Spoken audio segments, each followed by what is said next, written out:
Kisah kali ini akan menceritakan tentang pengalaman seseorang ketika melintasi alas roban di malam hari.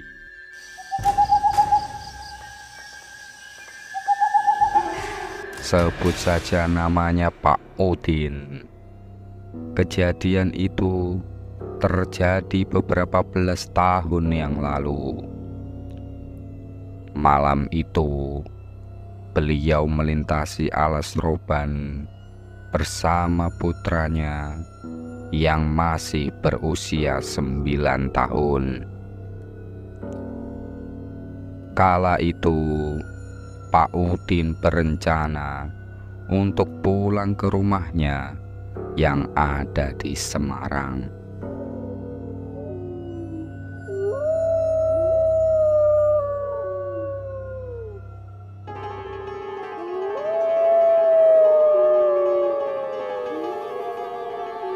Sebenarnya, melintasi alas roban di malam hari bersama anak yang masih berusia 9 tahun merupakan pilihan yang terpaksa Pak Udin ambil. Dikarenakan Pak Udin ingin segera sampai di rumah agar dapat segera beristirahat, karena keesokan harinya Pak Udin harus menghadiri acara keluarga. Malam itu cuaca terasa begitu dingin. Ini dikarenakan hujan yang baru saja mengguyur daerah tersebut. Pak Udin melintasi alas roban menggunakan sepeda motor kesayangannya. Sementara itu, anaknya Heri duduk di belakang sembari memeluk pinggang ayahnya.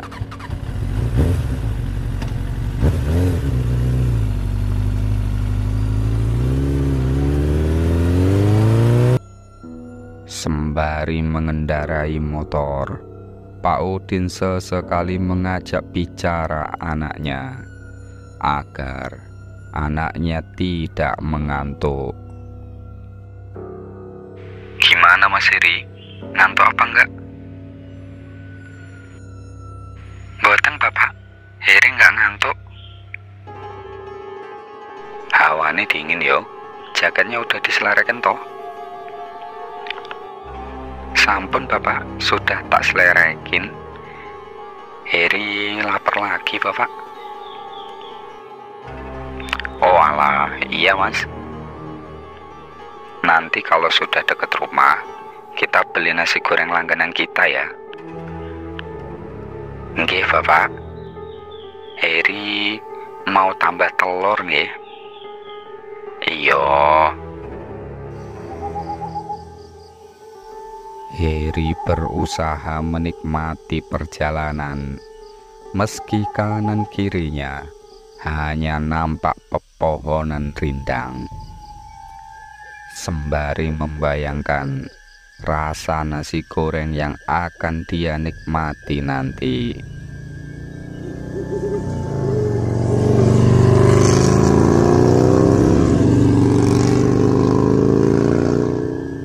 Tikungan demi tikungan mereka lewati. Malam itu, beberapa kendaraan pun melintas.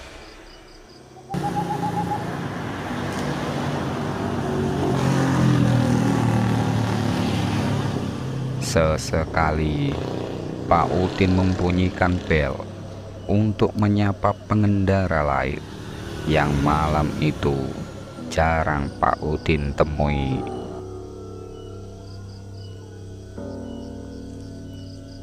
Perjalanan pun berlanjut.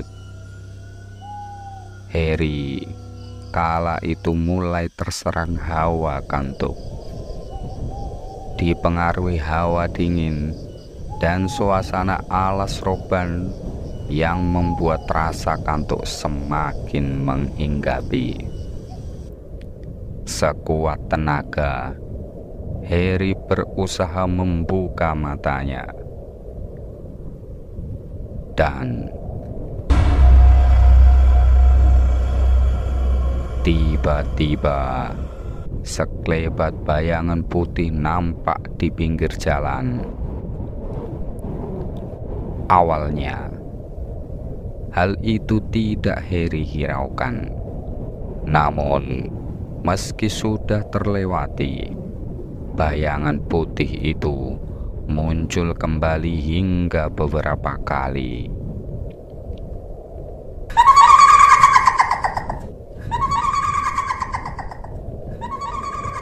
Pak Udin merasakan dekapan Heri semakin erat, menandakan ada sesuatu yang Heri rasakan. Mas, kamu ngantuk toh? Mboten, Bapak. Bapak, kok ada putih-putih di pinggir jalan itu apa ya, Bapak? Putih-putih apa, Mas? Kok Bapak, pokoknya putih-putih. Oh, mungkin kain, Mas, nyangkut di pohon. Tak berselang lama, bayangan putih itu muncul kembali. Kali ini wujudnya nampak jelas. Bayangan itu menyerupai sosok perempuan berbaju putih dengan rambut tergerai.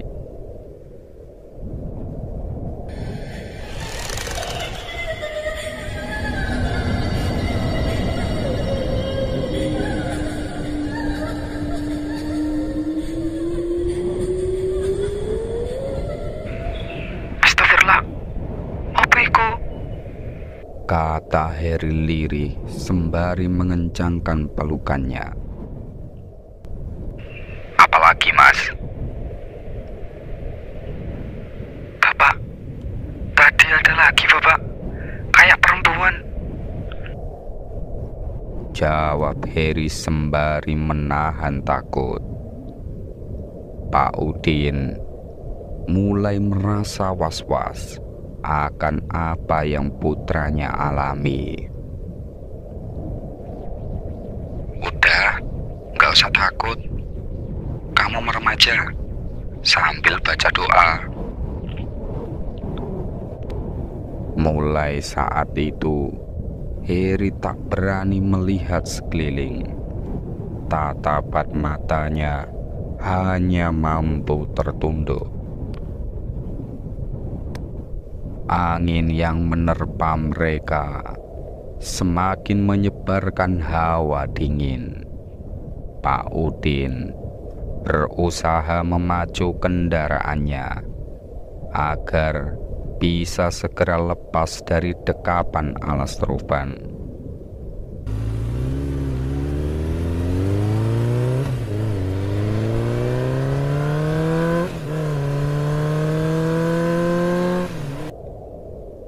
Di jalan lurus setelah tikungan tajam, Pak Udin merasakan ada sebuah motor yang mengikuti dari belakang.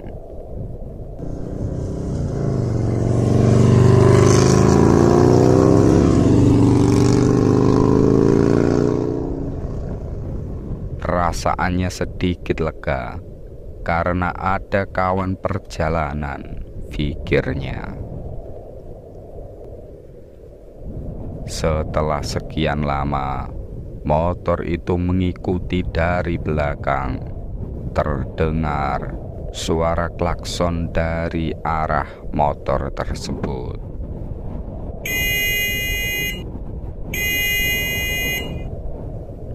Namun, tiap kali Pak Udin membuka jalan, motor tersebut tidak kunjung menyalipnya.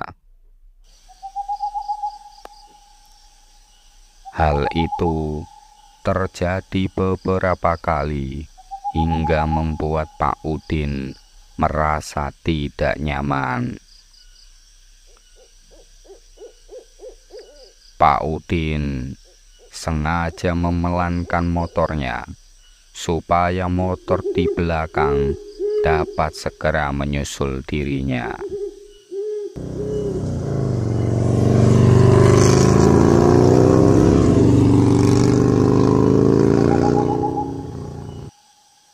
Tapi anehnya, motor tersebut tak kunjung menyusul. Hingga akhirnya Pak Udin menengok ke belakang guna memastikan pengendara motor itu.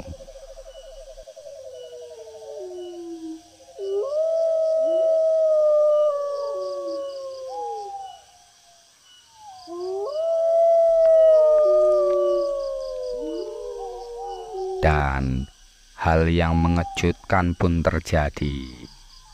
Pak Udin sama sekali tidak menyaksikan akan adanya pengendara lain di belakang.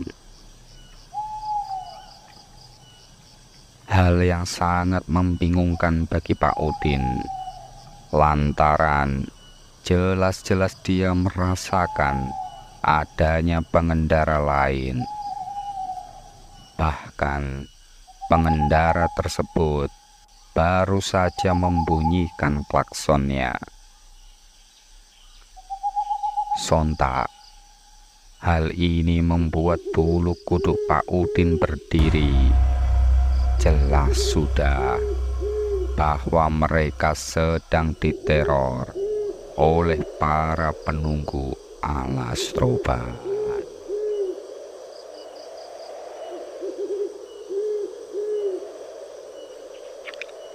Mas, sampean nggak apa-apa? Pegangannya kenceng ya? Nggih, Bapak.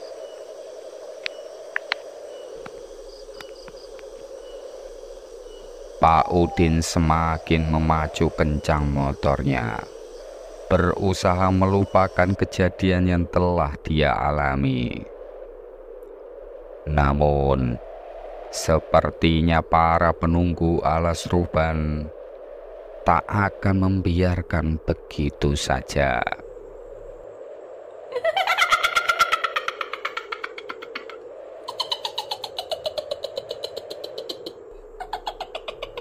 Saat memasuki tikungan, sorot lampu motor Pak Udin menampakkan kengerian. Terlihat sosok laki-laki dengan wajah yang hancur melambai-lambaikan tangannya.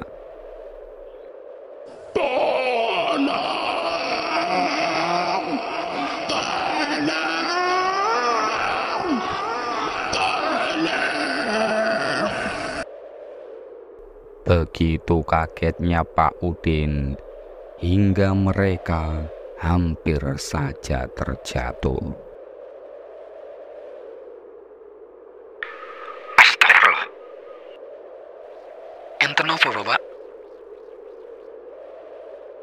Gak apa-apa, Mas. Pegangan aja yang kenceng. Jangan lihat kemana-mana. Merem aja.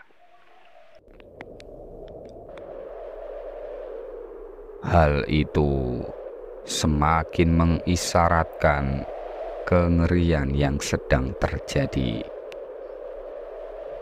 Pak Udin semakin memacu kencang motornya.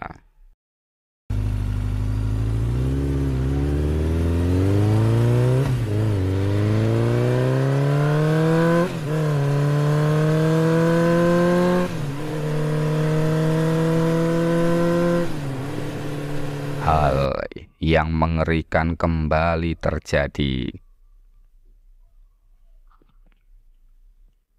Sosok-sosok penunggu alas Ruban mulai menampakkan dirinya satu persatu. Pak Udin melihat sosok menakutkan di tepi jalan. Sosok itu ada yang berwujud kuntilanak, ada pula yang menampakkan dirinya seperti korban kecelakaan. Mereka melambai-lambai seolah meminta tolong.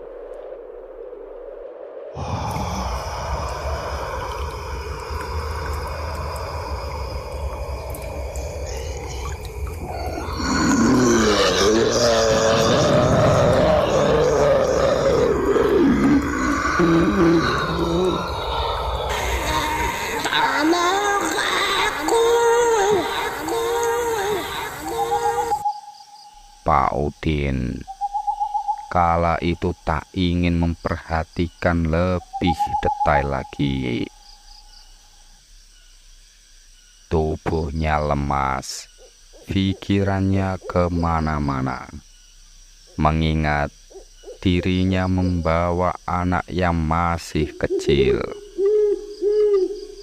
Khawatir jika terjadi sesuatu kepada putranya. Suara tawa mulai terdengar. Setiap lengkingan suara tawa itu membuat dekapan Heri semakin erat. Ini mengisyaratkan jika Heri juga mendengar suara mengerikan itu.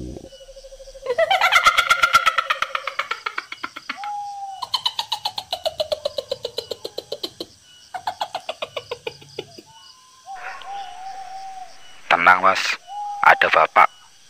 Baca-baca doa mas. Heri diam tak menanggapi.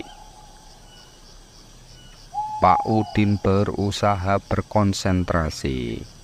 Jangan sampai terjadi sesuatu yang membahayakan mereka.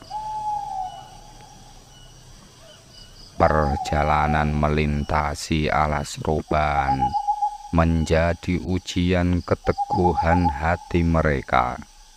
Hantu-hantu itu terus saja bermunculan di sepanjang jalan, menciptakan atmosfer yang mencekam. Selama ini, Pak Udin hanya mendengar rumor dari kengerian alas roban. Namun, kali ini Pak Udin menyaksikan secara langsung betapa mengerikannya hal itu. Hingga akhirnya, ketika mereka keluar dari alas roban dan melihat cahaya lampu kota, suasana mencekam itu mulai mereda.